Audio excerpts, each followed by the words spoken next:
November மாதத்திற்கான வாக்குத்தத்த வசனம் யோவேல் 2:21. பயப்படாதே, மகிழ்ந்து களிகூரு, கர்த்தர் பெரிய காரியங்களை செய்வார். பிரியமானவர்களே, இந்த 2025ஆம் ஆண்டில் கர்த்தர் உங்களை 10 மாதங்களும் பத்திரமாய் கடக்க செய்து 11வது மாதத்தில் காலெடுத்து வைக்க கிருபை செய்திருக்கிறார். நன்றி செலுத்துங்கள். புதிய மாதம் என்றாலே புதிய துவக்கம், புதிய காரியங்கள், புதிய ஆசீர்வாதங்கள்.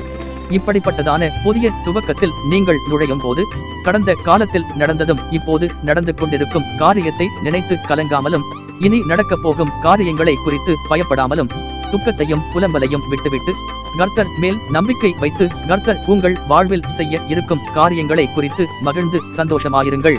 ஏனென்றால் கர்த்தர் சொல்லுகிறார், பயப்படாதே, மகிழ்ந்து களிகூரு, நான் பெரிய காரியங்களை செய்வேன். எனக்கன்பானவர்களே, இந்த புதிய நவம்பர் மாதத்தில் கர்த்தருடைய வார்த்தை உங்களுக்கு ஆறுதலையும் நம்பிக்கையையும் தருகிறது. பயப்படாதீர்கள். உங்களை சுற்றிலும் என்ன நடந்தாலும் தேசமே பயப்படாதே என்று சொல்லப்பட்டது போல நீங்களும் உங்கள் வாழ்வில் எந்த சூழ்நிலையையும் குறித்து பயப்பட வேண்டாம். ஆண்டவர் உங்களை ஆதரிக்கிறார். மகிழ்ந்து களிகூருங்கள்.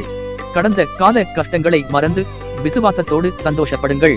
ஏனெனில் நீங்கள் விசுவாசிக்கும் கர்த்தர் உங்களுக்காக பெரிய காரியங்களை செய்ய வல்லவர். இந்த மாதம் முழுவதும் அவரது செயல்களை கண்டு நீங்கள் நிச்சயமாக சந்தோஷப்படுவீர்கள். கர்த்தர் பெரிய காரியங்களை செய்வார். உங்கள் எதிர்பார்ப்புகளை விட மிக மேலானதை அவர் செய்வார். உங்கள் ஜெபங்களை கேட்டு அற்புதம் செய்வார். விசுவாசத்தோடு இந்த மாதத்தை தொடங்குங்கள். கர்த்தர் உங்களை ஆசீர்வதிப்பாராக.